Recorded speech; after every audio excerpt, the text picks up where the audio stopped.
The night is cold, not the soft, forgiving cold of autumn, the hard, bone-deep cold of an English winter, the kind that gets into the mortar of old buildings and makes them groan. You are standing somewhere you shouldn't be. A courtyard, maybe. Stone underfoot, frost on the walls, and above you a sky so clear and indifferent it could belong to any century.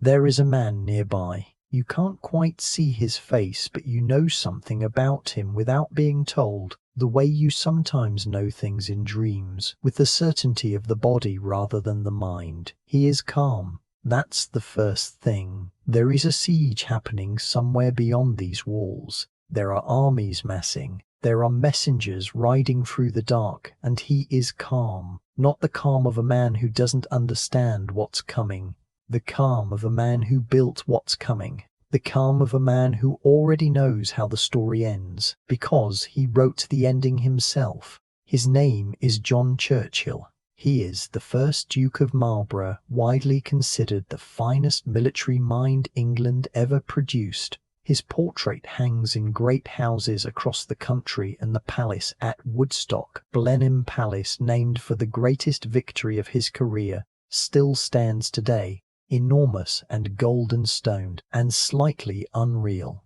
like a monument to a version of England that could only have existed for a moment before becoming mythology. He was the man William III trusted above all others during the Glorious Revolution. He was the man Anne loved like a brother, or perhaps something more complicated than that. He was the man England sent to fight Louis XIV of France when the fate of Protestant Europe hung in the balance. And he won. He won in ways that rewrote what winning was supposed to look like. He was also a traitor, twice, to two different kings, in two different directions. And the strangest part, the thing that keeps historians circling this story like moths around a lantern, is that he might have been right both times. Or he might have been neither right nor wrong, but simply the most ruthlessly self-aware man in the most ruthlessly self-interested era of English politics, who understood a truth that most people spend their lives refusing to see.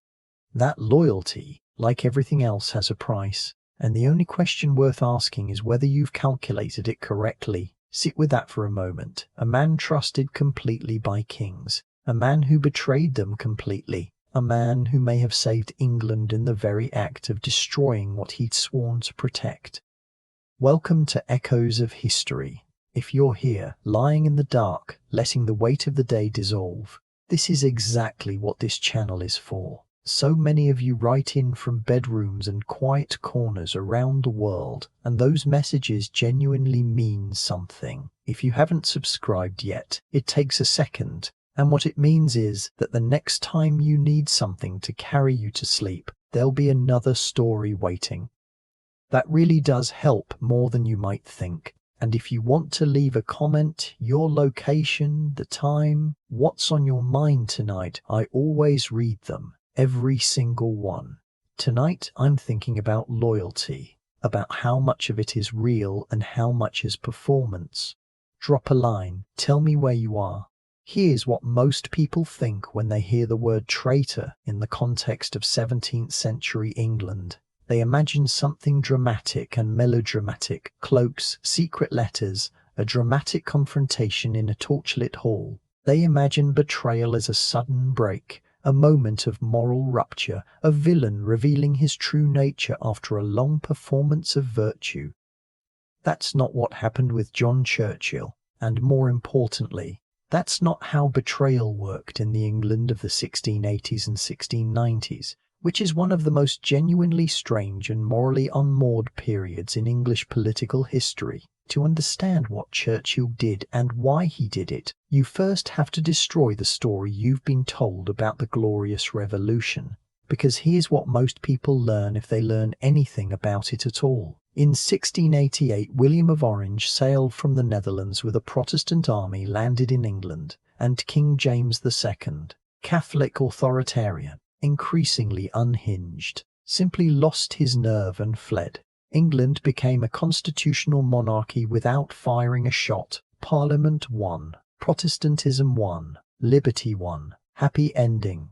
That is, to be diplomatic about it, a nearly complete fiction. The Glorious Revolution was not glorious in any way that word is typically understood. It was a coup, carefully engineered over months of secret negotiation, funded by Dutch commercial interests, made possible by the systematic betrayal of James II by the men he trusted most. William didn't land in England because the English people rose up against a tyrant. He landed because a network of aristocrats, generals and bishops had been quietly communicating with The Hague for the better part of a year, promising him that if he came, he would not be resisted. The most important of those men, the one whose defection changed everything, was John Churchill. Churchill was not a peripheral figure in 1688. He was James II's most valued general. He had fought for James, been elevated by James, trusted by James with things that lesser men would have fumbled. When William landed at Torbay in November of that year, Churchill was with James's army, positioned to lead the resistance. He had nearly 5,000 men under his command. He was, in every practical sense, the person standing between William of Orange and the throne of England. And then, on the night of November 23rd, he wasn't. He rode out of the royal camp with 200 cavalry and joined William's army before dawn. By morning, James woke to find that his most trusted general had simply vanished. What followed was a cascade. Officers defecting, units dissolving, the king's will collapsing like wet paper. Within weeks, James had fled to France. Within months, William and Mary were on the throne. The history books call this the Bloodless Revolution, and technically, on English soil, the major battles never happened. But the reason they never happened was that John Churchill had made sure they couldn't. To understand why Churchill did what he did, you have to start somewhere unexpected. You have to start with a woman, not a romantic interest, a sister. Her name was Arabella Churchill, and she was, for nearly a decade, the mistress of James, Duke of York, the man who would eventually become King James II. She bore him 4 children. She was, in the strange arithmetic of 17th century court life, one of the most powerful women in England for a time, not because of any formal role, but because of proximity. Because access. Because the private rooms of powerful men have always been where actual power lives. And Arabella's younger brother John grew up inside that proximity. He was given a position as a page at court because of his sister's connection. He was educated, elevated, introduced to the mechanisms of power at an age when most boys his background was still learning to ride. He watched everything. He was by all accounts exceptionally good-looking, dark, composed, with the kind of physical grace that made rooms rearrange themselves around him. And he was also beneath the grace, a student of human nature in the way that only people who grow up on the margins of great houses ever truly become. He learned something specific at that court. He learned that affection and interest were not the same thing, that men who seemed devoted to you were actually devoted to what you represented to them, that the machinery of loyalty ran on calculation, not feeling, and that the men who pretended otherwise were either naive or lying. He was 15 years old, maybe 16, when he arrived at court. By the time he was 20, he understood more about the way power worked than most men learned in a lifetime. His military career began in Tangier, of all places, the hot besieged, mosquito-plagued North African outpost that England had acquired as part of Catherine of Braganza's dowry when she married Charles II. Churchill served there in the early 1670s, and he was immediately, obviously brilliant. Not brave in the reckless, death-courting way that some officers cultivated as a kind of performance. Brave in the more useful and rarer way. Calm under pressure. Fast to assess a situation. Willing to act before other men had finished thinking. He fought in the Third Anglo-Dutch War. He fought in France alongside Louis XIV's armies. He learned the way armies moved, the way logistics failed, the way morale broke before bodies did. He was already forming in his early 20s the strategic philosophy that would define the greatest battles of his later career, the idea that armies win not primarily through heroism, but through preparation, supply, intelligence, and the willingness to force a decision when the moment is exactly right, not before and not after. James trusted him. Of course James trusted him. Churchill was everything James wanted in a general, professionally accomplished, personally loyal on the surface, and deeply embedded in the structures James depended on. When the Duke of Monmouth, James's illegitimate nephew, launched his rebellion in 1685 after James took the throne, it was Churchill who moved to suppress it. It was Churchill who led the cavalry at Sedgemoor, the last pitched battle fought on English soil. It was Churchill who helped end Monmouth's brief and doomed attempt to take the crown. And James rewarded him, made him a baron, gave him command, trusted him with things that required absolute confidence in a man's fidelity. Here's where it gets strange. Even as Churchill was receiving these rewards, even as he was performing the role of devoted servant to the Catholic king, he was watching something happening to England that he found genuinely alarming. James was not content to rule as a Protestant country's Catholic king, tolerating the faith as a private matter. He was pushing, appointing Catholics to military commands, attempting to pack Parliament, issuing his Declaration of Indulgence, which suspended the penal laws against Catholics and dissenters, a move that looked like religious tolerance but functioned as a unilateral seizure of parliamentary authority, creating a standing army of 30,000 men, billeted around the country, that had no real precedent in English constitutional history. Churchill was not, in the way we might imagine, a deeply principled Protestant. He was not a man whose religious convictions would have driven him to rebellion on their own. What alarmed him was something more structural. What alarmed him was the thing he'd learned watching power operate from inside the court. Since he was 15, James was breaking the machinery. He was dismantling the systems of mutual dependence that made English governance function. He was trying to rule as an absolute monarch in a country that had, 40 years earlier, cut off a king's head for trying exactly that. And Churchill, who had spent his entire life calculating how power worked and how it failed, could see where this was going. The question was never whether James was going to fall. The question was, when he fell, where did you want to be standing? The letters began sometime in 1687 or early 1688. The precise timing is still debated. Churchill was communicating with William of Orange through back channels, through intermediaries, through the careful architecture of deniability that men in his position had learned to construct around themselves. He was not the only one. The Earl of Shrewsbury, Henry Sidney, Edward Russell, the Bishop of London. There was a whole network of what historians would later call the Immortal Seven, the men who formally invited William to invade. Churchill was not one of the seven who signed the invitation. He was careful about that. He was always careful about exactly that kind of thing. The difference between being implicated and being central, between being useful and being exposed. What he did instead was manage the military dimension, the thing that actually mattered. If William was going to land without a battle, someone had to make sure there wasn't one. Think about what that required. Churchill was still, in the autumn of 1688, commanding James's armies. He was still attending the king's councils, eating at the king's table, receiving the king's trust. He was still, to all outward appearances, the most loyal general in England. And all the while he was coordinating, not through any single dramatic act, but through an accumulation of small choices, which units to position where, which intelligence to pass along, which moment of hesitation to extend just long enough. This is the part that tends to make people uncomfortable when they study it closely, because it requires sitting with something genuinely morally complicated. The man was not just a traitor in the hot, impulsive sense of someone who betrays under pressure. He was a traitor in the cold, deliberate, fully aware sense. He knew what he was doing. He planned it. He executed it with the same precision he later bring to the battles of Ramillies and Blenheim. And then November 23rd came. The army was at Salisbury.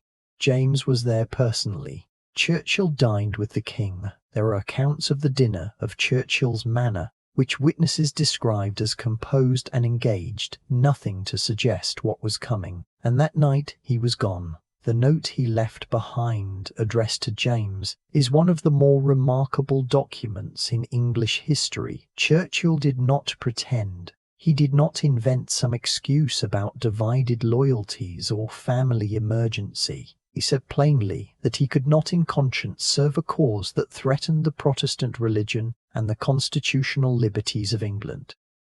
He framed it as a principled act. Whether James read it as such is another question. James, by most accounts, wept. He had, in Churchill's defection, received the clearest possible message. Even the men who owed him everything did not believe in him enough to fight for him. Within days, the army was dissolving. Within weeks, James was gone.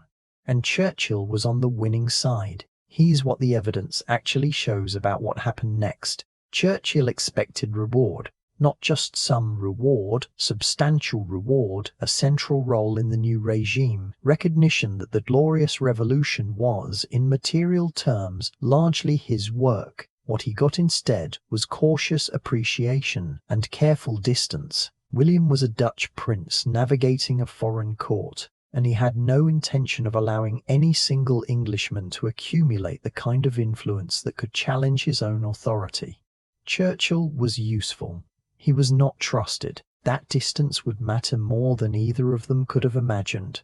The years between 1688 and 1702 are sometimes treated as an interlude in Churchill's story, a period of manoeuvring and semi-disgrace before the great campaigns of the War of the Spanish Succession began. But that reading misses something important. These years are actually the most revealing period of his life, because they show what he did when the calculation was genuinely uncertain. In 1692, Churchill was arrested, imprisoned in the Tower of London. Briefly, as it turned out, but the Tower nonetheless. The charge was Jacobite conspiracy. Evidence had emerged, all been manufactured, suggesting that Churchill was in communication with the exiled James II in France. He had been corresponding with Saint-Germain. Letters have been found. Were the letters real? The honest answer is, probably, in some form. This is the second betrayal. The one that tends to get less attention than the dramatic night ride of 1688, but which in many ways is more philosophically interesting. Having helped depose James, Churchill appears to have spent at least part of the following years maintaining a line of communication with him, hedging, keeping options open in that careful, calibrating way that characterized everything he did. Why? Several reasons suggest themselves, and they're not mutually exclusive. There was genuine guilt. Churchill was not a man without feeling, and the tears of the king he had abandoned seemed to have left a mark. There was pragmatic calculation. William was childless, Mary was childless, the Protestant succession was uncertain, and a Stuart restoration was not impossible. There was perhaps something else, a kind of philosophical position that Churchill had developed over decades of court life, something like the belief that allegiance to any particular ruler was always conditional, always provisional, always subject to revision if the circumstances changed enough. He was released from the Tower. The evidence didn't hold, or wasn't allowed to hold. William needed him. The wars on the continent were going badly, and whatever his suspicions about Churchill's loyalty, William was also a military realist who understood that Churchill's gifts on the battlefield were things that couldn't be replaced. And then Mary died in 1694, and then William died in 1702, and then Anne became Queen, Princess Anne. The woman Churchill had known since she was a child. The woman his wife Sarah had been intimate friends with for decades, a friendship so close, so intense, that historians still argue about its precise nature. Anne, who called Sarah Mrs. Freeman in their correspondence, Anne, who signed her own letters Mrs. Morley. this elaborate private mythology of two women who had decided, at least in the privacy of letters, to pretend they were equals. Anne, who trusted the Churchills more than she trusted almost anyone alive. Anne made John Churchill Duke of Marlborough. Anne gave him the command of the Allied forces fighting Louis XIV. Anne made it possible for him to become, in the years between 1702 and 1711, the greatest military commander England had ever produced, or arguably that Europe had produced in a generation. Blenheim, 1704. He marched an army of 40,000 men from the Low Countries to the Danube in 5 weeks, a feat of logistics so audacious that the French didn't believe it was happening until it had happened. He combined with the Austrian forces under Prince Eugene of Savoy one of the great collaborative partnerships in military history, and at a place called Blindheim, anglicised to Blenheim, he destroyed a Franco-Bavarian army that was supposed to be invincible, destroyed it in an afternoon, captured the French commander, Marshal Tallet, and personally escorted him to dinner that evening. 30,000 French and Bavarian soldiers killed, captured, or drowned in the Danube. The war in Germany effectively over. Then Ramillies, 1706. Then Oudenarde, 1706. Then Oudenarde, 1708. Then Malplaquet, 1709, the most costly battle of his career. Technically a victory, but purchased at such a price in Allied lives that it became something like a defeat in the minds of the English public. And all through this period, all through the years of triumph, something was happening at home that Churchill either didn't see clearly enough or couldn't find a way to stop. His wife Sarah was fighting with Queen Anne. Slowly, corrosively, the friendship that had sustained the Churchill family's entire position at court was deteriorating into resentment, then hostility, then something close to hatred, and a new favourite was rising. Her name was Abigail Masham, quiet, careful, strategic in a way that Sarah had never needed to be because her position had always seemed unassailable. By 1710, the Tories were in power. The war was unpopular, the Queen was listening to different voices, and Churchill, the great Duke, the hero of Blenheim, the man who had arguably saved Protestant Europe, was being called corrupt. He was accused of profiting from army contracts. He was called a warmonger who prolonged the conflict to maintain his own position. In December 1711, Anne dismissed him from all his offices. He was stripped of his commands, his positions, his ability to act. He went into exile in continental Europe, travelling through cities that had celebrated him as a liberator a decade before, watched by a court that now treated him as an embarrassment. He came back in 1714. George I had taken the throne after Anne's death, and the Hanoverian succession, which Churchill had spent decades helping to secure, treated him with cautious respect. He was restored to the rank of Captain General, though by then his health was failing, the strokes that would mark his last years already beginning. He died in 1722, at 71, at his palace at Windsor Lodge. Sit with this story for a moment, not as history, but as a mirror. Because here's what strikes me, returning to it in the dark. What this story actually shows is not a story about an exceptionally dishonest man. It shows something stranger and more uncomfortable than that. It shows a man who understood with unusual clarity that the systems of loyalty and obligation that structured his world were themselves constructions. They were agreements that functioned only as long as everyone chose to maintain them. And the moment someone with sufficient power decided not to maintain them, as James II had decided in Churchill's reading, not to maintain his side of the constitutional agreement, the entire edifice became a kind of performance without a script. This is what the 17th century was actually about. If you look at it from underneath the dynastic politics and religious conflict, it was a period when the old certainties were failing, the divine right of kings, which had been a genuine operative belief for centuries, not just propaganda, but an actual way of organizing the world, was becoming something that educated people said in public but believed less and less in private. The constitutional machinery of Parliament was becoming more powerful, more real, more central to how England actually functioned. And in between those two systems, the old divine right monarchy and the new constitutional order, men like Churchill had to navigate without a map. He chose, again and again, the emerging system over the dying one. He betrayed James because James represented something that was ending. Not just a reign, but an entire theory of political authority. He was careful about William because William was an interlude, a transitional figure, someone who had been installed by the new system without quite being of it. He flourished under Anne because Anne, whatever her private feelings about the limitations Parliament had placed on royal authority, was enough of a pragmatist to work within them. Was this wisdom? Was it cynicism? Was it something in between, a kind of moral realism that we're not quite comfortable celebrating? Because it doesn't fit the stories we tell ourselves about loyalty and honor and the right thing to do. There's something almost vertiginous about looking at a man like Churchill and realizing that the world he navigated, the world of provisional loyalties and strategic self-positioning and careful calculation about which side of history to stand on, is not so remote from the world you navigate every day. We like to think we would have been loyal. We like to think we would have ridden out with James, honored our oaths, taken the consequences, but most of us have never been tested in quite that way.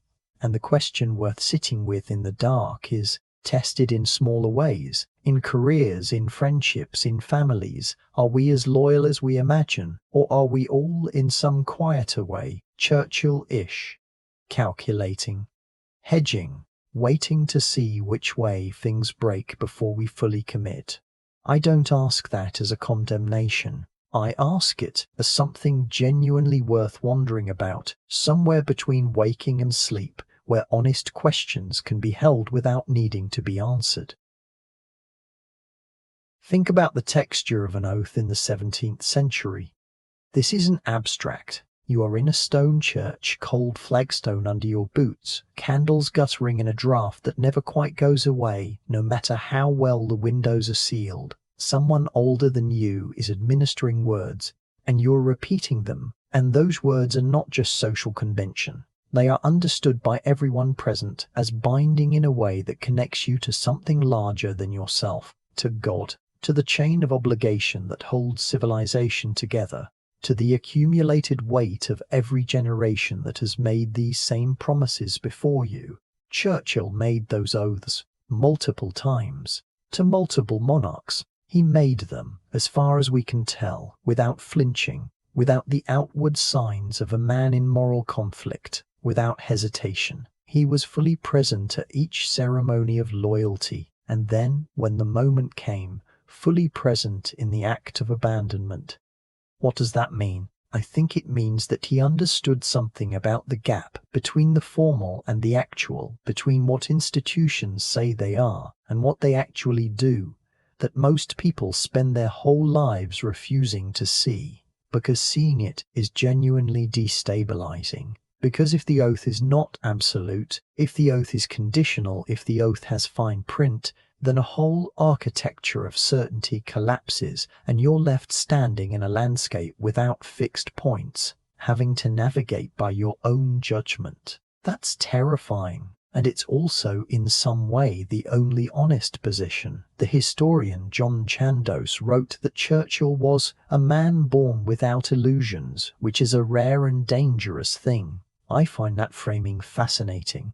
Not born without principles. He seems to have had genuine ones concerning constitutional governance and Protestant England and the balance of European power, but born without the comforting illusions that most people drape over their principles to make them easier to live with. Without the story that what you want and what is right are always the same thing. Without the reassurance that loyalty and wisdom are the same virtue. He seems to have held those things, self-interest and genuine conviction, in uncomfortable simultaneous view, and somehow continue to function, continue to act, continued to win battles and write letters and attend dinners and build palaces while carrying the knowledge that the ground under his feet was always, at some level, provisional. There's a kind of loneliness in that, an isolation that comes not from having betrayed people, but from having seen through the fictions that make betrayal feel like an extraordinary act rather than just the logical endpoint of conditional loyalty. Blenheim Palace still stands. You can visit it. It's open to tourists, which feels both appropriate and slightly surreal. This monument to a man who spent his life in provisional allegiance to various crowns. Walking through those rooms with the painted ceilings and the enormous battle scenes and the portrait of John Churchill in his armour, looking out at you with those famously unreadable eyes, you sense something. An absence. Not the absence of dishonesty, which was clearly present in abundance, the absence of performance, the sense that here was a man who had looked at the world very clearly and built something extraordinary in full knowledge of what the foundations actually were.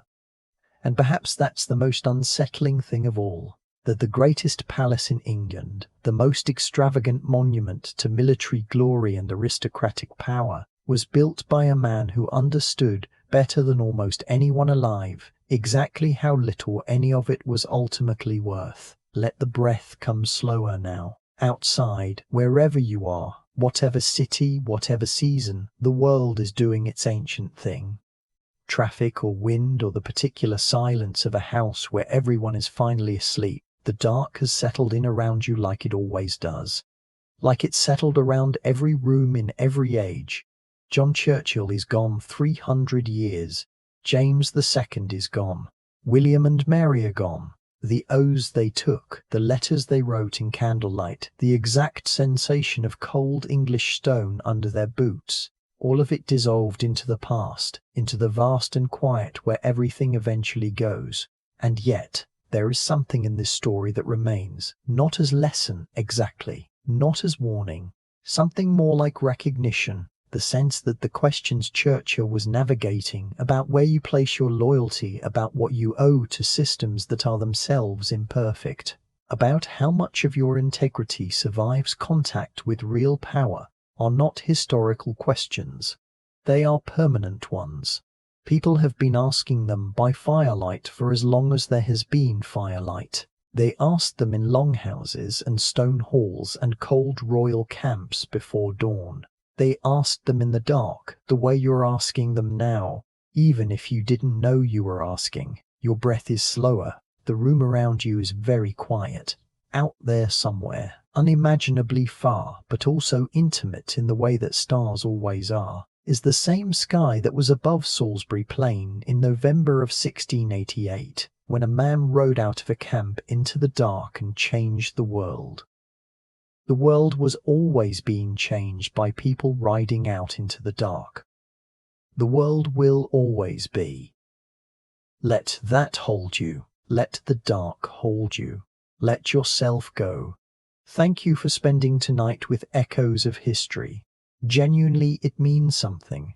The fact that you're here, if this helped you drift off or gave you something unexpected to think about, a like takes a second, and it helps other people find their way to nights like this one. And if you want to drop a comment, your city, the hour, whatever's turning in your mind, I read every single one. I love knowing where in the world these stories are traveling. If you haven't subscribed yet, please do. It means the next time the thoughts won't quiet and you need somewhere to be, there'll be something new waiting. And if you want to support the work a little more, the channel membership is there. No pressure, just a quiet way of being part of something that I genuinely care about. Now, it is very late wherever you are. Humans have been lying down under this same sky since before there were words for sky or night or rest. They told each other stories in the dark. They put down the weight of the day. They breathed and were held by the dark and let sleep take them somewhere the questions couldn't follow. That's where you're going now. Let it be easy. Let it be soft. Good night.